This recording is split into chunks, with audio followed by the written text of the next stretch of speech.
دعائے حجت خدا بسم اللہ الرحمن الرحیم اللہم کل ولیک الحجت ابن الحسن علیہ الصلاۃ والسلام صلواتک علیہ وعلی آبائہ فی ہذہ الساعۃ وفی کل ساعۃ ولیاً وحافظاً وقائداً وناصراً ودلیلاً وعینا حتی تسقنہ ارزقتاً وتمتعہ فیہا طویلا اللہم عجل لولیک الفرج اللہم عجل لولیک الفرج اللہم عجل لولیک الفرج صلوات بر محمد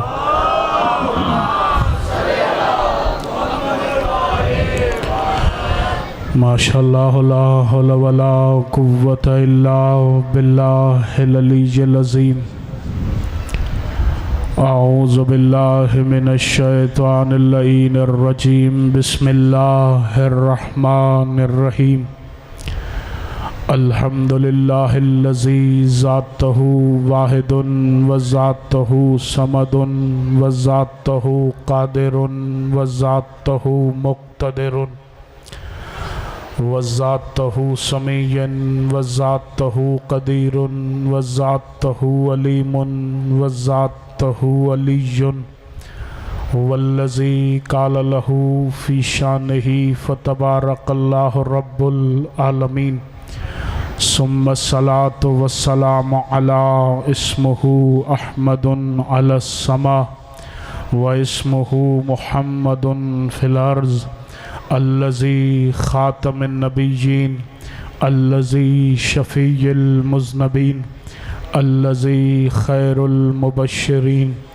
الذی خیر المنذرین والذی قال لہ فی شانہ وما ارسلناک الا رحمۃ للعالمین ثم الصلاة والسلام علی خلیفۃ الرسول ووصی الرسول ووزیر الرسول وباب اطرت الرسول والزوج بنت الرسول ووارث علم الرسول والذی قال لہ فی شانہ ضربۃ علی یوم الخندق افضل من عبادت الثقلین نعرہ حیدری رب اشرح لی صدری ویسر لی امری واحلل عقدۃ من لسانی یفقہوا قولی اما بعد فقد قال اللہ تعالی فی قرآنہ المجید والفرقانہ الحمید بسم اللہ الرحمن الرحیم ان اللہ یحب الذین یقاتلون فی سبیل اللہ صفا انہم بنیان مرصوص صلوات بر محمد و آل محمد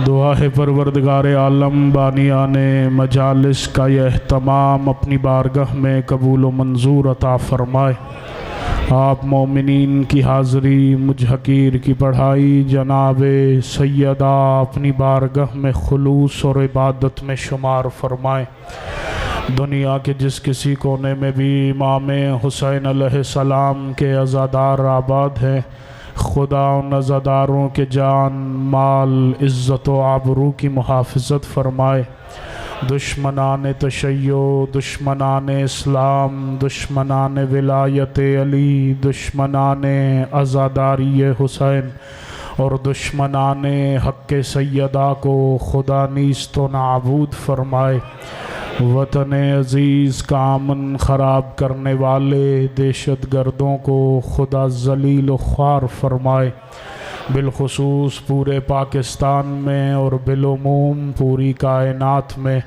جہاں کہیں مظلوم امام کی عزاداری برپا ہو رہی ہے پروردگار عزاخانوں اور عزاداروں کی حفاظت فرمائے میرے اللہ وارث کربلا وارث خون حسین وارث ذوالفقار، وارث مرتجز، وارث فرش عزا حضرت ولی العصر مولا کے ظہور میں تعجیل فرما، ہمارے مولا کو ہم سے راضی و خوشنود فرما، ہمیں مولا کے سپاہیوں کے خدمت گزاروں میں شمار فرما۔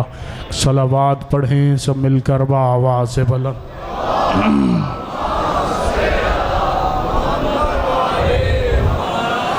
اس سے بہتر اگر ممکن ہو تو بآواز بلند درود کی تلاوت کریں سب۔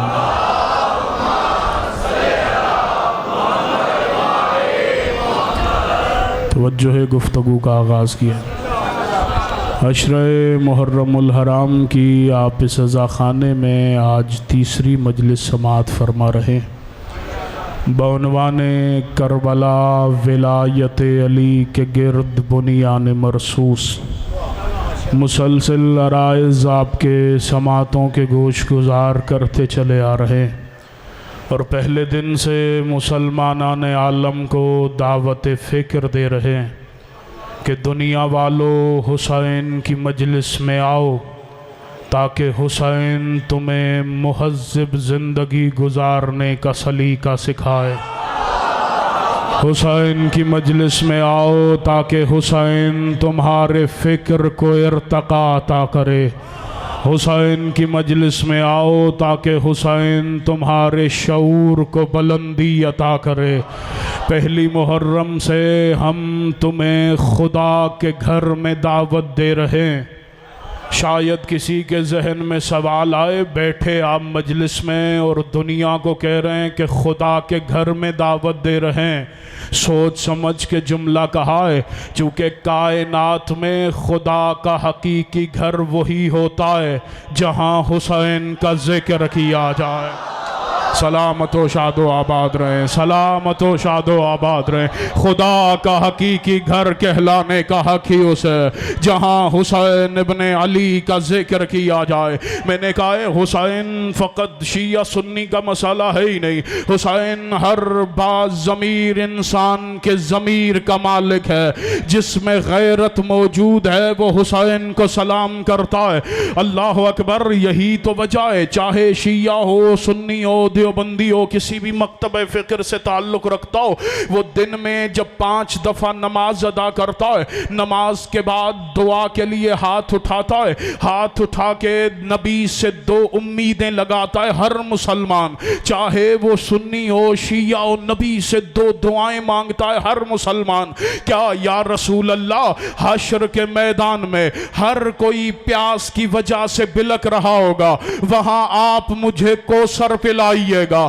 دوسری دعا، یا رسول اللہ، جہاں بھائی بھائی کو نہیں پہچانے گا، جہاں باپ بیٹے کا مددگار نہیں ہوگا، وہاں آپ میری شفاعت کیجئے گا۔ پتہ چلا 73 فرقے کے مسلمان نبی سے کوثر بھی مانگتے ہیں، نبی سے شفاعت بھی مانگتے ہیں۔ 73 فرقے کے مسلمان نبی سے کوثر کی امید بھی رکھتے ہیں، نبی سے شفاعت کی امید بھی رکھتے ہیں۔ میں نے کہا میرے ساتھ ذرا مدینے تو چل۔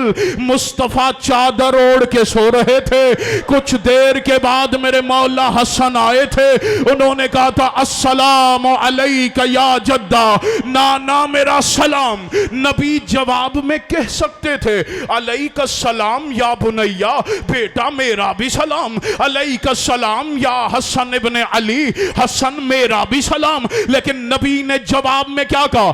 علیک السلام یا صاحب حوضی، اے حوض کوثر کے مالک حسن۔ سلامت و شاد و آباد رہیں، سلامت و شاد و آباد رہیں۔ اے حوض کوثر کے مالک حسن، تجھ پہ بھی میرا سلام ہو۔ کچھ دیر کے بعد میرے مولا حسین آئے، السلام علیک یا جدہ، نانا میرا سلام۔ نبی نے کہا علیک السلام یا شافع امتی، اے امت کی شفاعت کرنے والے حسین، تجھ پہ بھی میرا سلام۔ دنیا نبی سے شفاعت بھی مانگتی ہے، نبی سے کوثر بھی مانگتی ہے۔ نبی نے کوثر کا مالک حسن کو قرار دیا، شفاعت کا مالک حسین کو قرار دے کے دنیا کو سمجھا گئے مصطفیٰ کو سر چاہیے تو حسن کا دامن تھام لو، شفاعت چاہیے تو حسین کے دروازے پہ۔ سلامت و شاد و آباد، سلامت و شاد حیدری، اللہ اکبر، شفاعت چاہیے تو حسین کے دروازے پہ۔ اللہ اکبر، یہ فقط چادر نہیں ہے، یہ بنیان مرصوص ہے پنجتن کے گرد۔ اللہ اکبر، بطول کی چادر ان چار ہستیوں کے گرد بنیان مرصوص دکھائی دیتی ہے۔ اللہ اکبر، اور ذرا کوئی دقت تو کرے، ویسے تو ہر شب جمعہ ہر گھر میں حدیث قصہ پڑھ کے فیض لیا جاتا ہے۔ جیسے میرے مولا حسن آئے، کیا کہا اماں سے؟ اماں میں اپنے گھر میں اپنے نانا کی خوشبو محسوس کر رہا ہوں۔ کچھ دیر کے بعد میرے مولا حسین آئے، انہوں نے بھی یہی کہا، اماں میں اپنے گھر میں اپنے نانا کی خوشبو محسوس کر رہا ہوں۔ کچھ دیر کے بعد میرے مولا علی آئے، انہوں نے بھی یہی کہا، سیدہ میں اپنے مولا اپنے بھائی کی خوشبو محسوس کر رہا ہوں۔ سیدہ نے کہا وہ چادر کے نیچے، یہ حسن نے بھی نبی کی خوشبو کو محسوس کیا، حسین نے بھی مصطفیٰ کی خوشبو کو محسوس کیا، علی نے بھی مصطفیٰ کی خوشبو کو محسوس کیا۔ جب میرے مولا مصطفیٰ دنیا میں آئے تھے نا، حضرت ابو طالب بابا کے گھر آئے، دیکھ کے کہا بابا میں آپ کو اپنے گھر میں رسالت کی خوشبو کی مبارکباد دے رہا ہوں، میں آپ کے گھر میں رسالت کے آنے کی مبارک دے رہا ہوں۔ حضرت عبد المطلب نے کہا ابو طالب کیسے پتا چلا؟ کہ میں نے رسالت کی خوشبو کو محسوس کیا ہے، میں نے رسالت کی خوشبو کو محسوس کیا ہے۔ اب مجھے نہیں پتا کس چہرے پہ دعا سجے گی۔ میں نے کہا حسن بھی نبی کی خوشبو کو محسوس کر رہا ہے، حسین بھی مصطفیٰ کی خوشبو کو محسوس کر رہا ہے، سیدہ بھی مصطفیٰ کی خوشبو کو محسوس کر رہی ہیں، علی بھی نبی کی خوشبو کو محسوس کر رہے ہیں، حضرت ابو طالب بھی نبی کی خوشبو کو محسوس کر رہے ہیں۔ میں نے کہا یہ خوشبوؤں والا گھرانہ ہے، جن کے شجرے بدبودار ہو انہیں سمجھ میں نہیں۔ اللہ اکبر، سلامت و شاد و آباد رہے، سلامت و شاد و اللہ اکبر، جن کے شجرے بدبودار ہوں، حیدری، جن کے شجرے بدبودار، انہیں کیا پتا کہ یہ گھرانہ کیا ہے۔ اللہ اکبر، اللہ اکبر، جیسے سارے چادر کے نیچے جمع، مجھے یہاں پہ رکنا نہیں ہے، سفر آگے کرنا، جیسے آخری نتیجہ دے کے پھر گفتگو کو آگے بڑھانے لگا ہوں۔ اللہ اکبر، چونکہ موضوع بڑا طویل ہے، شاید ہی 10 دنوں میں سمیٹنے کی کوشش کروں گا، سر اٹھائیے گا۔ اللہ اکبر، جیسے چادر کے نیچے سارے جمع ہوئے، فرشتوں نے پوچھا، جبریل نے پوچھا ومن تحت الکسا، مالک یہ ہے کون چادر کے نیچے؟ اللہ اکبر، آپ کے بچوں کو یاد ہے، یہ آپ نے تفصیل سن رکھی ہے، کیا کہا خدا نے؟ ہم فاطمہ و ابوہا و بالہا و بنوہا، جب یہ وہاں رہتے تھے تو آدم نے پوچھا تھا مالک یہ نور کن کے ہیں؟ تو خدا نے تعارف کیسے کرایا؟ میں محمود ہوں، یہ محمد ہے، میں آلہ ہوں، یہ علی ہے، میں فاتر ہوں، یہ فاطمہ ہے، میں محسن ہوں، یہ حسن ہے، میں قدیم الاحسان ہوں، یہ حسین ہے۔ میں نے کہا مالک وہ ان کا تعارف پوچھ رہے ہیں، آپ کہہ رہے ہیں میں محمود ہوں، میں آلہ ہوں، میں فاتر ہوں، میں محسن ہوں، میں قدیم الاحسان ہوں۔ خدا نے پنجتن کا تعارف کرانے کے لیے درمیان میں وسیلہ بنایا اپنی میں کو، میں محمود، یہ محمد، میں آلہ، یہ علی، میں فاتر، یہ فاطمہ، میں محسن، یہ حسن، میں قدیم الاحسان، یہ حسین۔ وہاں تعارف کراتے ہوئے وسیلہ بنایا اپنی میں کو، یہاں تعارف کراتے ہوئے وسیلہ بنایا بطول کو، ہم فاطمہ تو و ابوہا و بالہا و بنوہا۔ مجھے نہیں پتا عقیدہ سننے والا بندہ کہاں بیٹھا ہے، پتا چلا توحید کی میں کو فاطمہ کہتے ہیں۔ اللہ اکبر، سلامت و شاد و آباد رہے، جو عقیدے پہ بول رہے ہیں خدا ان ہاتھوں کو کسی کا محتاج نہ کرے۔ مل کے حیدری، اللہ اکبر، یا زندہ باد رہے توحید کی۔ میں کو بطول کہا جاتا فاطمۃ و ابوہا و بعلہا و بنوہا. کل اپنی مرضی کے عالم سے پوچھ کر آئیے.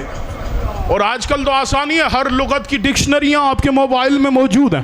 عربی لغت کا ایک اصول ہے، وہاں اگر ایک بندہ ہو نا اس کے لیے واحد کا صیغہ استعمال ہو، اگر دو بندے ہوں اس کے لیے جمع کا نہیں تثنیہ کا صیغہ استعمال ہوتا ہے، اور اگر تین یا تین سے زیادہ ہوں تو ان کے لیے جمع کا صیغہ استعمال ہوتا ہے. بطول کے ظاہراً کتنے بیٹے ہیں چادر کے نیچے؟ 2، حسن و حسین. ہونا تو یہ چاہیے تھا کہ خدا کہتا ہم فاطمۃ و ابوہا و بعلہا و بناہا، چونکہ تثنیہ کا صیغہ ہے بناہا، بنوہا صیغہ ہے جمع کا جو 3 یا اس سے زیادہ پہ بولا جاتا ہے. پتا چلا نظر 2 آ رہے ہیں لیکن خدا کہہ رہا ہے فقط 2 نہیں، بطول کے سارے بیٹے چادر کے نیچے ہیں. اللہ اکبر اللہ اکبر. بنوہا بطول کے سارے بیٹے چادر کے نیچے، حسن بھی چادر کے نیچے، حسین بھی چادر کے نیچے، عباس بھی چادر کے نیچے، زین العابدین بھی چادر کے نیچے، محمد باقر بھی چادر کے نیچے، جعفر صادق بھی چادر کے سائے میں، موسیٰ کاظم بھی چادر کے سائے میں، میرے مولا رضا بھی چادر کے سائے میں، میرے مولا تقی جواد بھی چادر کے نیچے، میرے مولا علی ہادی بھی بطول کی چادر کے سائے میں، میرے مولا عسکری بھی چادر کے سائے میں، اور میرے مالک قائم بھی چادر کے سائے میں. دنیا ہر روز پوچھتی ہے کب آئیں گے میرے امام، آخر ظہور کب ہوگا؟ میں نے کہا قائم ہے بطول کی چادر کے سائے میں. جب دادی چاہے گی چادر ہٹے گی، قائم ظاہر ہو جا. اکبر. سلامت و شاد و آباد رہیں، سلامت و شاد و آباد. اللہ اکبر اللہ اکبر. حیدری.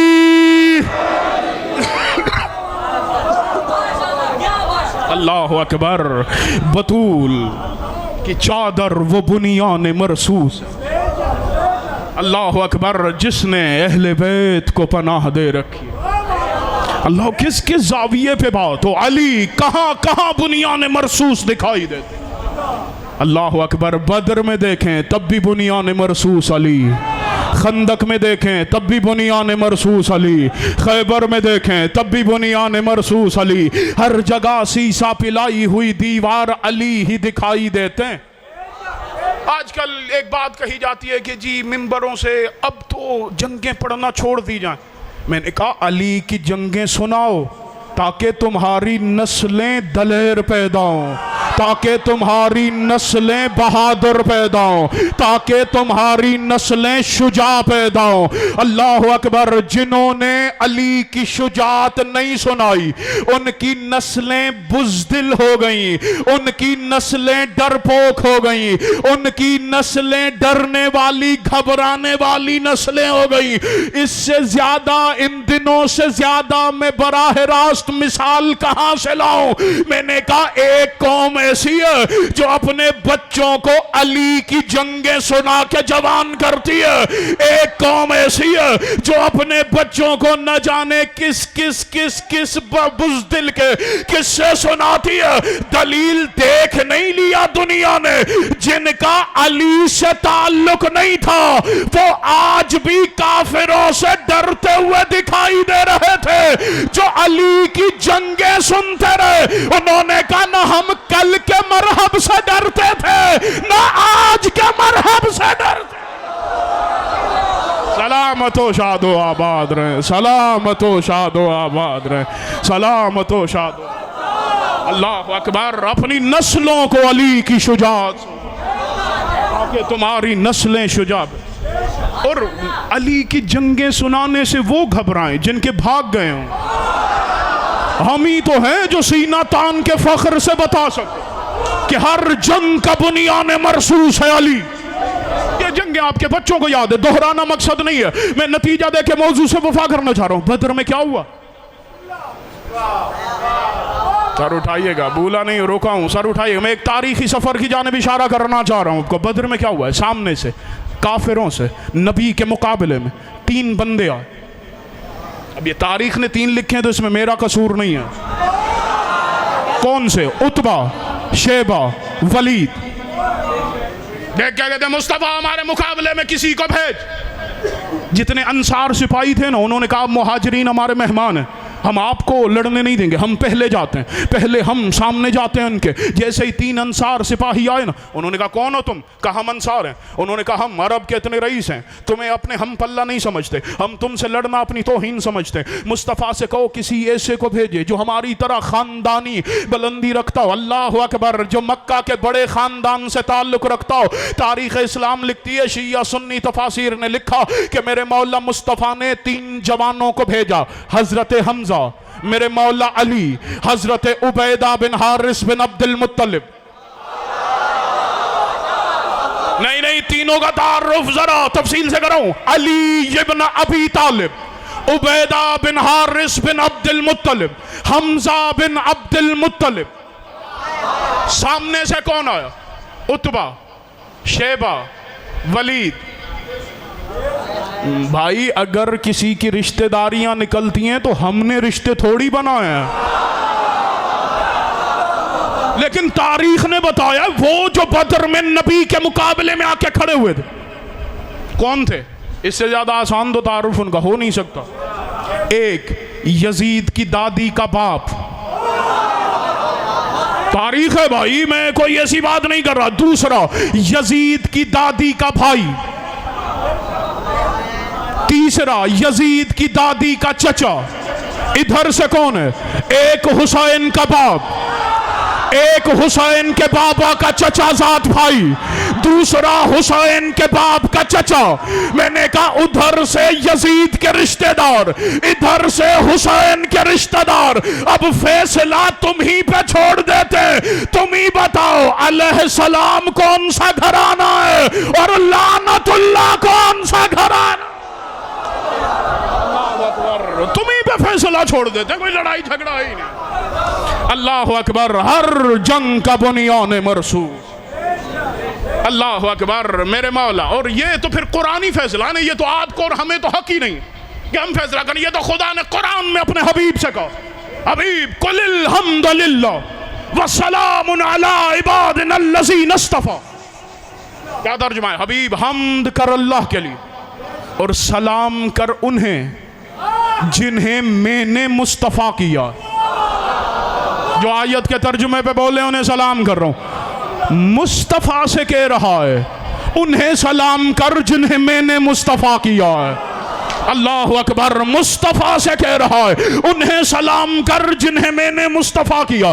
اب پتہ کیسے چلے وہ مدینے میں کون سا گھر ہے جنہیں خدا نے مصطفیٰ کیا؟ تفاسیر اہل بیت لکھتی ہیں ادھر یہ آیت نازل ہوئی، نبی مسجد جاتے ہوئے بھی، مسجد سے آتے ہوئے بھی بطول کی حویلی کے دروازے پہ رک جاتے تھے اور دونوں ہاتھ پیشانی پہ رکھ کے کہتے تھے السلام علیکم یا اہل بیت النبوہ. مصطفیٰ نے بتایا وہ مصطفیٰ بندے کہیں اور نہیں، وہ خدا کے مصطفیٰ اس حویلی میں رہتے ہیں، وہ خدا کے مصطفیٰ اس حویلی میں رہتے ہیں، وہ خدا کے مصطفیٰ اس حویلی میں رہتے ہیں. جن کو پہلی مجلس یاد ہے نا، میں نے پہلی مجلس میں کہا تھا خدا نے قرآن کے ایک ایک حرف میں اسرار کے سمندر بند کیے.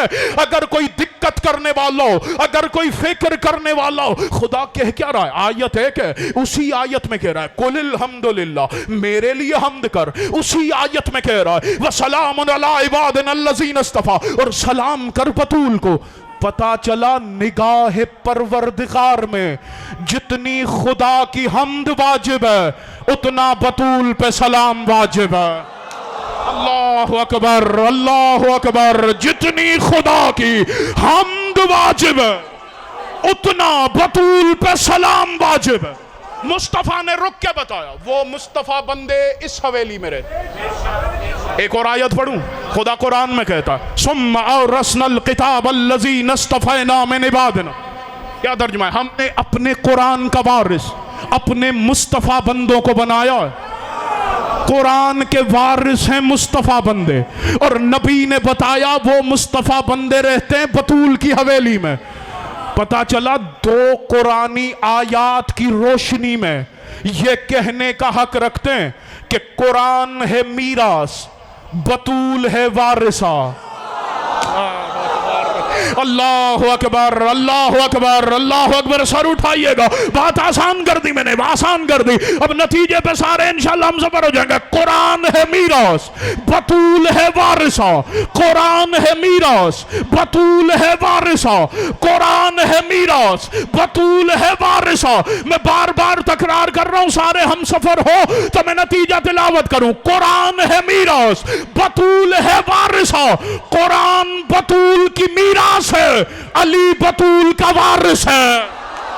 اللہ اکبر، اللہ اکبر۔ سلامت و شاد و آباد رہیں، سلامت و شاد و آباد رہیں۔ قرآن بطول کی میراث، اللہ اکبر، علی بطول کا وارث ہے۔ اب میں شیعوں کی بات کر ہی نہیں رہا، شیعہ، سنی، دیوبندی، اہل حدیث، کوئی مسلمانوں کا مکتب فکر ہو، کوئی ایک نمازی لے آئے دنیا میرے پاس جو یہ کہتا ہوا دکھائی دے میں نماز تو پڑھتا ہوں لیکن قرآن سے دشمنی رکھتا ہوں۔ کوئی نمازی ایسا ملے گا کسی بھی فرقے میں جو کہے میں نماز پڑھتا ہوں لیکن قرآن کو پسند نہیں کرتا، قرآن سے دشمنی کرتا ہوں؟ ہر کوئی کہے گا وہ نمازی کیسے ہو سکتا ہے جو قرآن سے دشمنی رکھتا ہو؟ میں نے کہا قرآن بطول کی میراث ہے، علی بطول کا وارث ہے۔ اب اس دن لوگوں کی زبانیں گنگ ہو جائیں گی اگر کل بطول نے محشر میں روک کے پوچھ لیا میری میراث سے محبت کرتے تھے، میرے وارث سے دشمنی کیوں رکھتے ہیں؟ اللہ اکبر، سلامت و شاد و آباد رہیں، سلامت و شاد و آباد۔ میری میراث سے محبت تھی، میرے وارث سے دشمنی۔ میں نے کہا جب میراث سے نماز ہو جاتی ہے تو وارث سے تو معراج عطا ہوتا ہے۔ اللہ اکبر، قرآن بطول کی میراث، علی بطول کا وارث۔ اور ایام فاطمیہ میں نے یہ جملہ کراچی میں کہا تھا، پوری دنیا سے کم از کم 1-1.5 لاکھ سے زیادہ ماتمیوں نے دعائیں پہنچائیں سوشل میڈیا پہ۔ مجھے نہیں پتا آپ اس جملے کو محسوس کیسے کریں۔ میں نے وہاں کہا تھا، میں نے کہا حق یہی ہے، حقیقت یہی ہے، کوئی مانے یا نہ مانے لیکن حقیقت یہی ہے کہ بطول کی دشمنی میں عبادتیں ہوتی نہیں ہیں۔ اللہ اکبر، بطول کی دشمنی میں عبادتیں ہوتی نہیں۔ آسان کروں، میں نے پہلے کہا ہے میں گھنٹہ پڑھ کے چلا جاؤں سروں سے گزر جائے کمال نہیں ہے، بچہ سمجھ کے اٹھے یہ کمال ہے۔ بالکل میں نے آسان کر دیا اس بچے کو سمجھانے کے لیے۔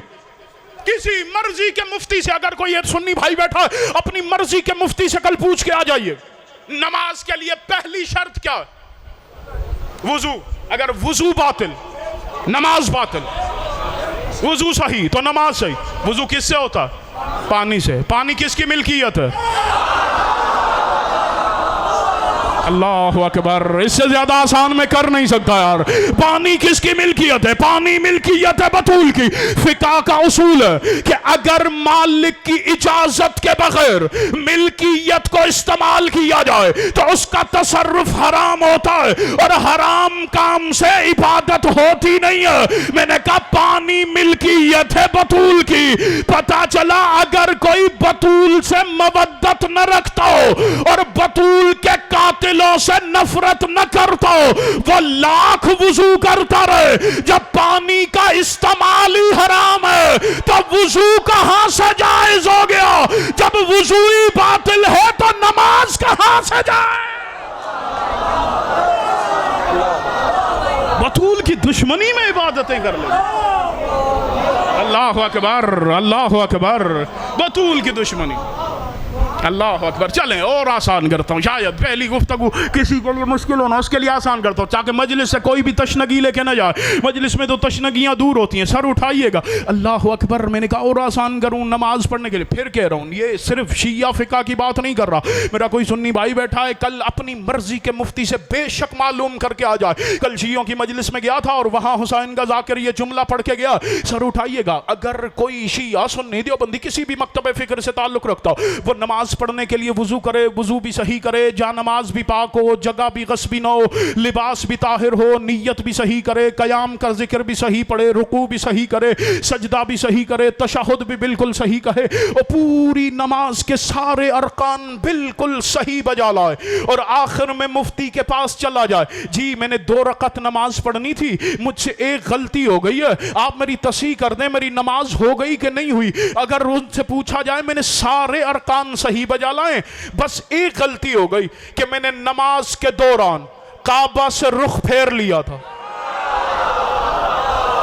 نماز ہوئی، سنی نے کہا باطل، شیعہ نے کہا باطل، اہل حدیث نے کہا باطل، میں نے کہا جی نیت صحیح تھی، کہا باطل، رکوع صحیح تھا، کہا باطل، قیام صحیح تھا، کہا باطل، ذکر سجدہ صحیح تھا، کہا باطل۔ میں نے کہا وجہ، کہا اس لیے چونکہ تم نے کعبہ سے رخ پھیر لیا تھا، اس لیے چونکہ تم نے کعبہ سے رخ پھیر لیا تھا۔ میں نے کہا اچھا مفتی صاحب، اگر کعبہ سے رخ پھیر کے پڑھی جائے تو صحیح نماز بھی باطل ہو جاتی ہے؟ انہوں نے کہا بالکل۔ میں نے کہا پھر ذرا میرے ساتھ نجف چلے نا، علی کے روزے کی زری والے صحن میں دروازے پہ آج بھی حدیث لکھی ہے، قال رسول اللہ صلی اللہ علیہ وآلہ وسلم یا علی انت مثل الکعبہ، اے علی آپ کعبہ کی مثل ہے، اس کعبہ کی مثل جس طرف رخ کر کے سجدہ کرنے کا حکم دیا گیا ہے۔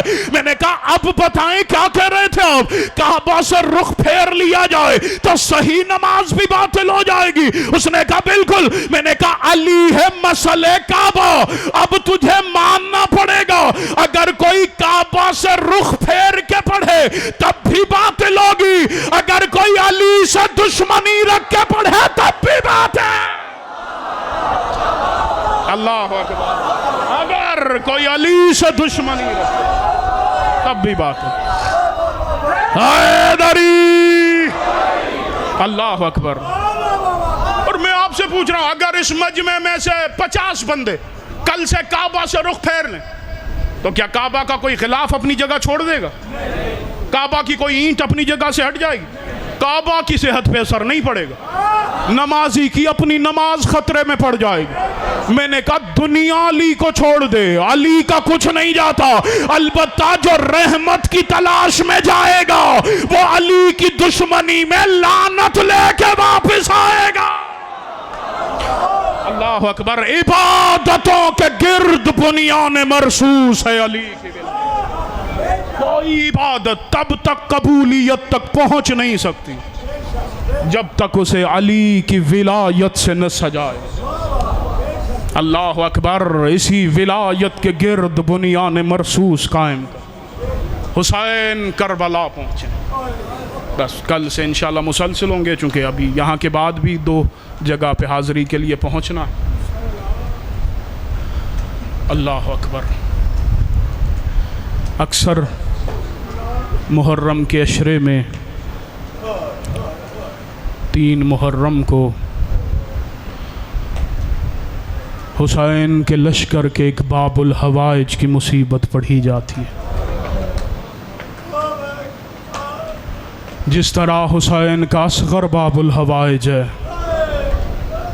جس طرح حسین کا عباس باب الحوائج ہے، جیسے 14 میں میرے مولا امام موسیٰ کاظم باب الحوائج ہے، ویسے حسین کا مسلم بھی باب الحوائج۔ اللہ اکبر۔ اللہ کے سفیر کا سفیر مسلم، حسین کا بھروسہ مسلم، شبیر کا خیمہ مسلم۔ اللہ اکبر۔ آج کوشش کیجئے گا، جی بھر کے پرسا دیجئے گا، چونکہ دور نہیں ہے یہاں سے لاہور۔ اللہ اکبر۔ یقیناً لاہور کی ملکہ اپنے سرتاج کا پرسا لینے آئی۔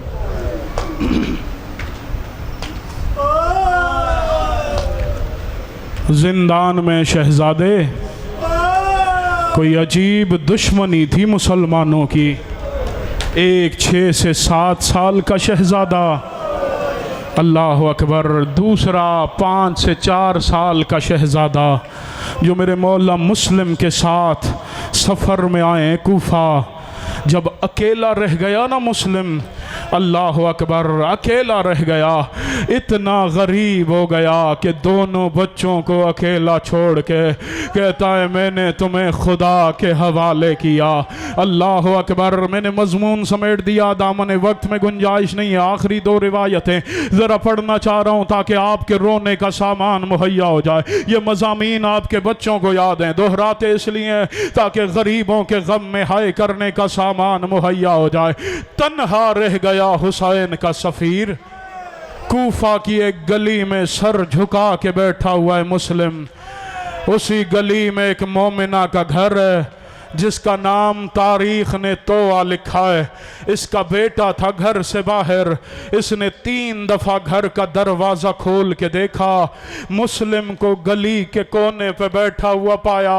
قریب آ کے کہتی ہے بندہ خدا، تجھے پتہ نہیں ہے کوفہ کے حالات بہتر نہیں ہیں، تو اپنے گھر کیوں نہیں چلا جاتا؟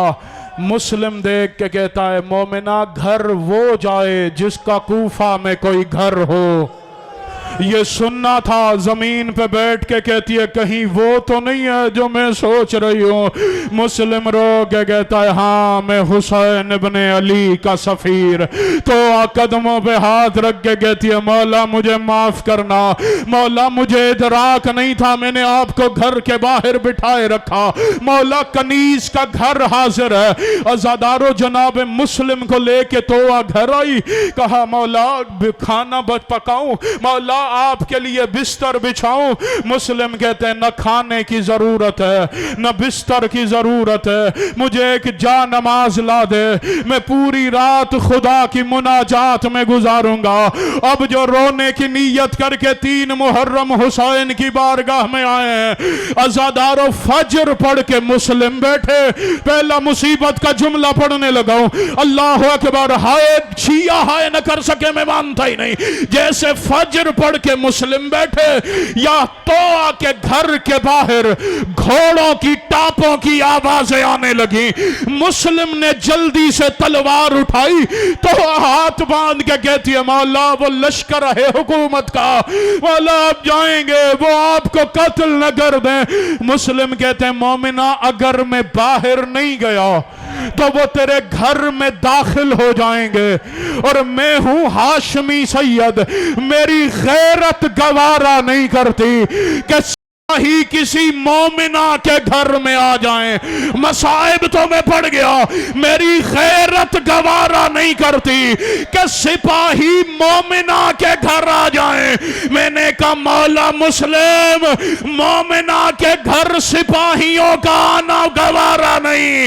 اللہ جانے 11 محرم کی رات شمر علی کی بیٹی کے خیمے میں گھوڑے سمیت داخل ہو گیا، رو کے کہہ رہی تھی کوئی غازی کو خبر کرے۔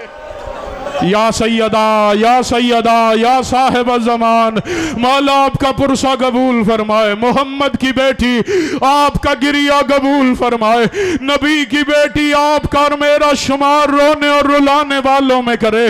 عزادارو مسلم گھر سے باہر آئے، لڑتا رہا حسین کا سفیر، لڑتا رہا حسین کا سفیر۔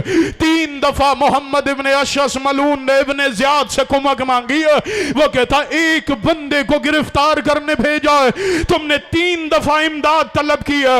وہ دیکھ کے کہتا ہے آ دیکھ مسلم نہیں علی کھڑا لڑ رہا ہے، اس کی تلوار میں علی کی ذوالفقار کی جھلک ہے۔ عزادارو یہ کہتے ہیں ہاشمی ہے، اسے ایسے گرفتار نہیں کیا جا سکتا۔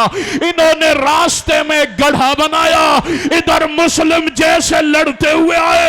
اب مجھے معاف کرنا ماتمیو، اللہ نہ کرے کسی کا بھائی بھائی سے جدا ہونا اور کسی بھائی پہ مشکل بن جائے، چاہے پورا سال اس سے ناراض کیوں نہ ہو، اگر کسی پہ مشکل بن جائے نا دل سے آواز نکلتی ہے کاش میرا بھائی ساتھ ہوتا تو دشمن کی جرت نہ ہوتی۔ عزادارو جب اکیلا کوفہ میں رہ گیا، کسی نے تلوار ماری، کسی نے نیزہ مارا، کسی نے تیر مارا، رو کے کہتا ہے کاش غازی ساتھ ہوتا، کاش میرا اکبر میرے ساتھ ہوتا، میں ان سے پوچھتا ہاشمی کیسے لڑتے ہیں۔ اجرکم علی الزہرا، اجرکم علی السیدہ۔ سانس لے لیں، آخری دو روایتیں پڑھنا چاہتا ہوں۔ عزادارو گرفتار کر کے حسین کے سفیر کو دربار لے آئے۔ ایک سپاہی کہتا ہے مسلم تو نے امیر کو سلام نہیں کیا۔ مسلم دیکھ کے کہتا ہے مالی امیر سول حسین، میرا حسین کے علاوہ کوئی امیر نہیں۔ عجب نہیں کہ محمد کی بیٹی نے کہا مسلم تو نے دشمن کے دربار میں میرے حسین کو امیر کہا ہے، میں بطول تجھ سے وعدہ کر رہی ہوں قیامت تک میرا حسین غریب کہلائے گا، دنیا تجھے امیر مسلم کہہ کے یاد کرے گی۔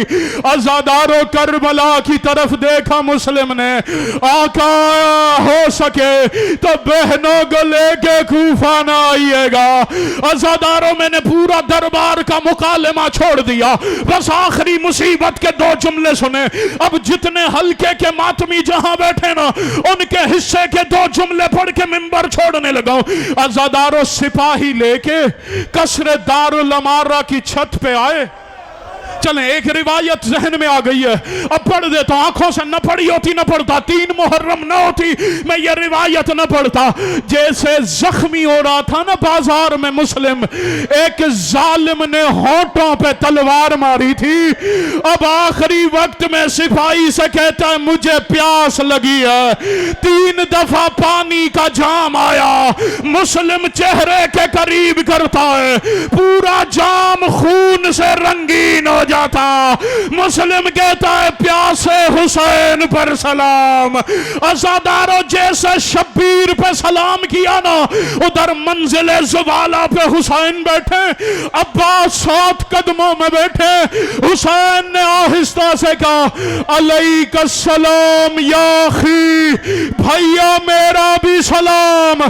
غازی قدموں پہ ہاتھ رکھ کے کہتا ہے مولا یہاں میرے علاوہ تو کوئی نہیں، آپ سلام کا جواب کسے دے رہے ہیں؟ حسین کہتے ہیں غازی پہلے وعدہ کر مجھ سے جنگ کرنے کی اجازت نہیں مانگے گا۔ عباس نے کہا مولا وعدہ ہو گیا، جنگ کرنے کی اجازت نہیں مانگوں گا۔ حسین نے کہا عباس اب میری ہتھیلی میں دیکھ، کیا دیکھا عباس نے؟ مسلم کا سر جھکا ہوا ہے، قاتل کے ہاتھ میں تلوار ہے۔ عباس حسین کے قدموں میں گرے، رو کے کہتے ہیں ماں کے زخمی پہلو کا واسطہ مجھے ایک لمحے کے لیے کوفہ پہنچا۔ رو کے کہا غازی ابھی تو وعدہ کیا، قدم چوم کے کہتا ہے جنگ نہیں کروں گا۔ کہا پھر جا کس لیے رہا ہے؟ روکے گا بلندی سے میرے بھائی کا سر گرے گا، میں اپنی جھولی میں مسلم کا سر، اب سینہ پیارا نہ کرنا۔